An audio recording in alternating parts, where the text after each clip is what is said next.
Beaucoup. La parole est à présent à Madame la Présidente Marine Le Pen pour le Rassemblement national. Pour une durée de 15 minutes.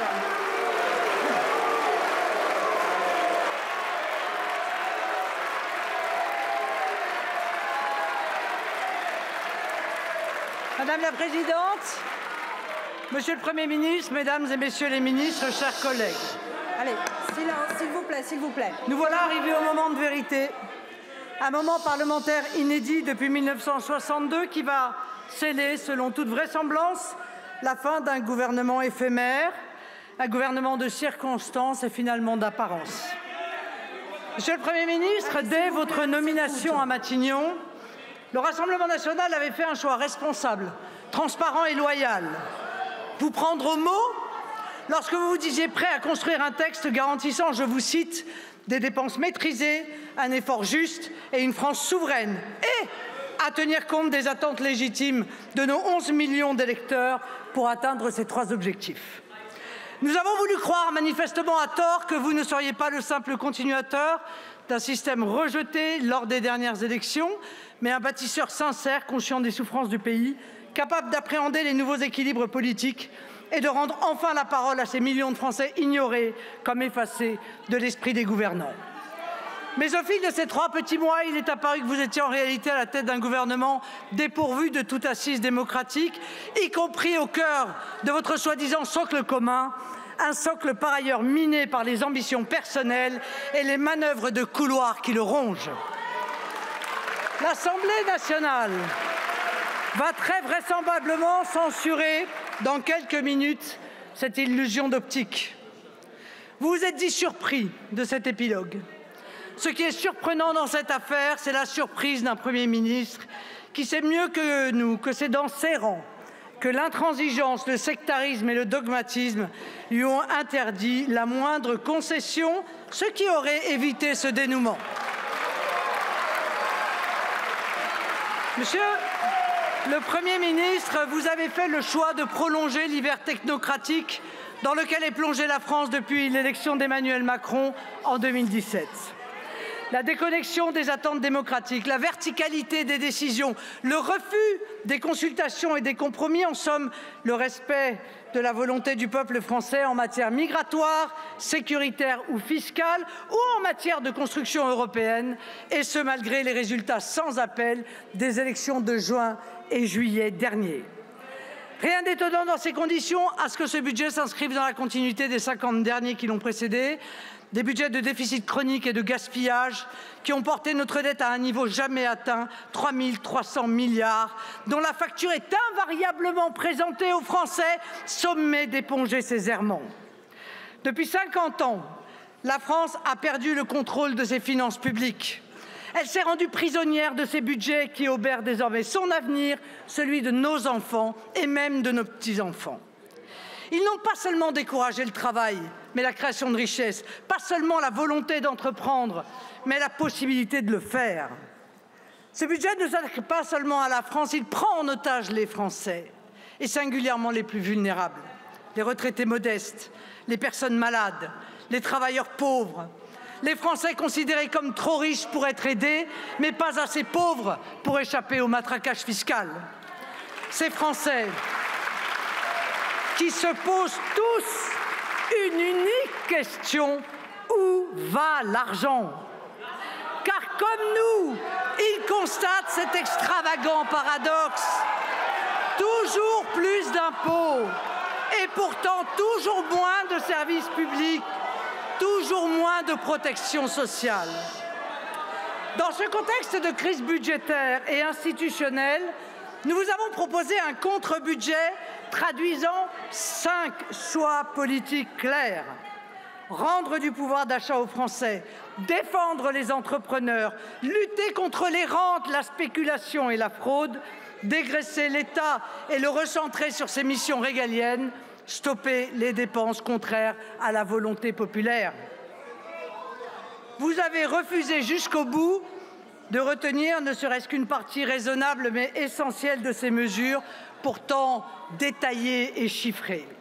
Vous n'avez apporté qu'une seule réponse. L'impôt, l'impôt, toujours l'impôt. 40 milliards d'impôts nouveaux, dont 20 milliards pour les entreprises. Mais ce n'est pas le Rassemblement national qui a qualifié votre budget de récessif. Ce sont les milieux économiques. Vous avez même refusé de soutenir l'indexation des retraites sur l'inflation, mesure qui, il y a quelques mois, était un marqueur, voire une ligne rouge du soi-disant socle commun. En fait, les seules lignes rouges qui ont été abandonnées depuis 3 mois, ce sont finalement celles de vos députés. Je voudrais rafraîchir ici, d'ailleurs, la mémoire de certains d'entre eux, car ils semblent comme frappés d'amnésie générale. Messieurs Wauquiez et Attal, au hasard, qui pêle-mêle nous affirmaient qu'il y aurait une règle d'or pour revaloriser chaque année les retraites à hauteur de l'inflation ou qu'il n'y aurait aucune augmentation d'impôts pour les Français. Le tout a été admirablement résumé par l'une de vos députées devenue depuis ministre de votre gouvernement. Hausse d'impôts, disait-elle, diminution des retraites, aggravation du déficit public. Ça, pour le coup, on l'a dit très vite au président de la République, c'est le déclenchement de la censure. Mais le budget que nous rejetons aujourd'hui ne fait pas que renier vos promesses. Il ne comporte ni cap ni vision. C'est un budget technocratique qui continue à dévaler la pente en se gardant bien de toucher au totem qu'est l'immigration hors contrôle, en s'abstenant de s'attaquer à la vie chère en métropole comme en outre-mer, en refusant de s'attaquer aux causes plutôt que de parler des conséquences de la vertigineuse glissade sécuritaire et criminelle que connaît le pays. Permettez-moi de m'arrêter un instant sur les Outre-mer, si chers à mon cœur. Manifestement, vous n'avez pas pris la mesure de leur désespoir. Crise sociale due à la vie chère, accès à l'eau potable, insécurité et immigration clandestine. Sur tout cela, vous n'avez rien entrepris. Le budget que nous rejetons aujourd'hui apparaît clairement comme le contraire d'une politique pensée et pesée. Il n'est qu'une comptabilité froide, issue de logiques bureaucratiques, de choix d'habitude ou de routines dépensières, sans se soucier des postes et des personnes, en ayant à l'esprit que le mandat que nous ont confié nos électeurs est le sens de l'intérêt national.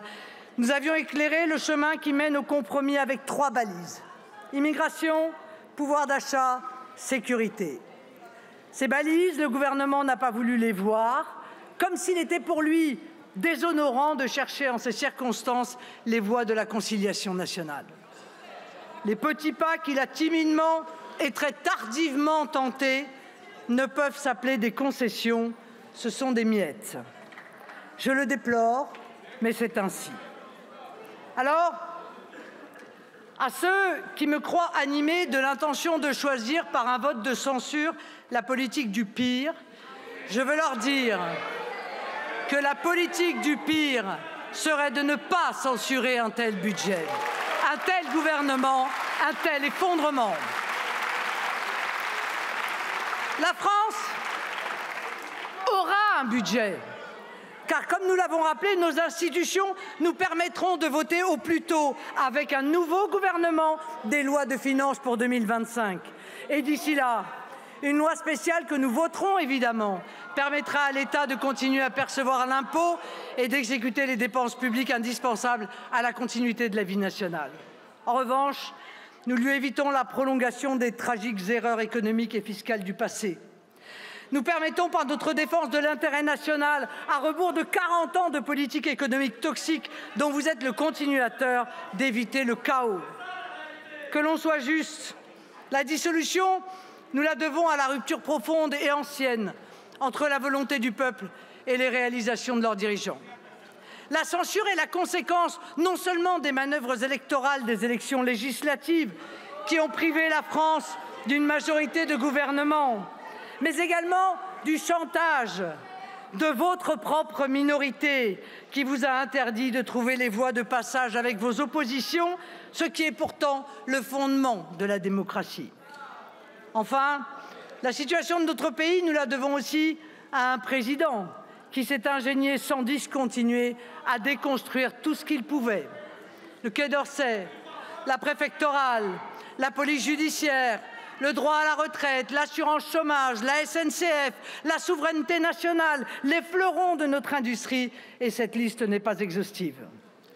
Emmanuel Macron s'est attaqué depuis 7 ans à tous les murs porteurs de l'État et de la nation et a terriblement affaibli la fonction présidentielle, clé de voûte de l'édifice institutionnel français.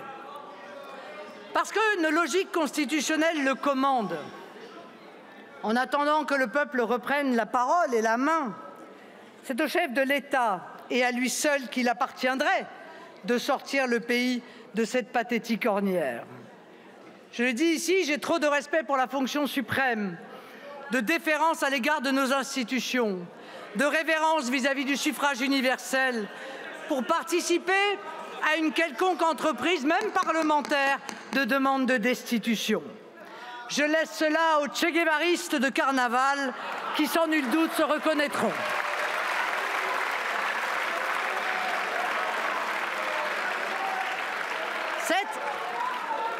C'est à l'intéressé lui-même de conclure s'il est en mesure de rester ou pas.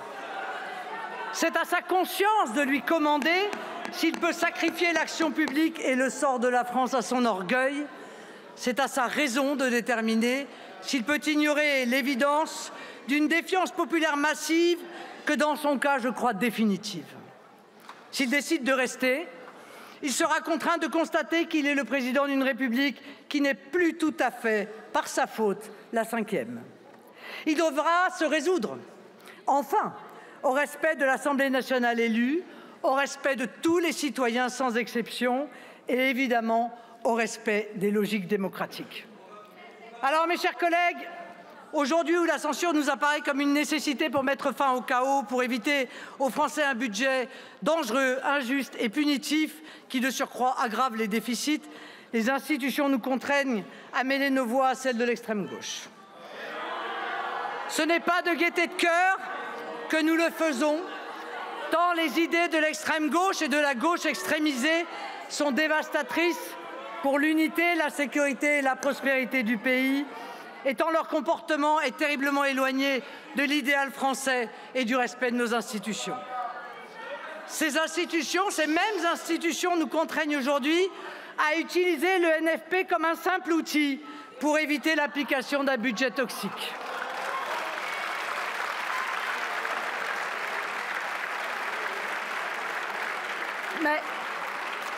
Mais contrairement à ce que vous avez fait en juin dernier, nous ne les envisagerons jamais comme des alliés.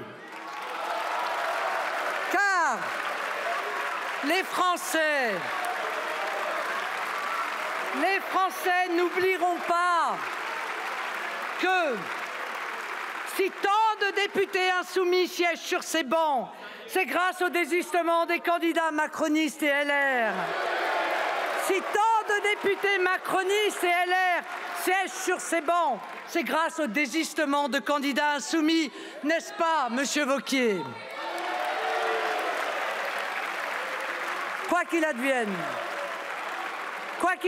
le Rassemblement national se tiendra prêt pour ouvrir au pays la voie du redressement qui l'attend. C'est la vocation même de la France, d'ailleurs, de renouer avec le sursaut et la grandeur. Je veux dire à ceux qui souffrent et qui désespèrent que le temps n'est plus très loin, avant que ne se profile la grande alternance, cette grande alternance que nous appelons de nos vœux et qui sera synonyme pour tous les Français de délivrance. Ce jour viendra bientôt, peut-être très vite. Ce sera là le véritable choc d'espérance qu'attend la France. Je vous remercie. Merci beaucoup.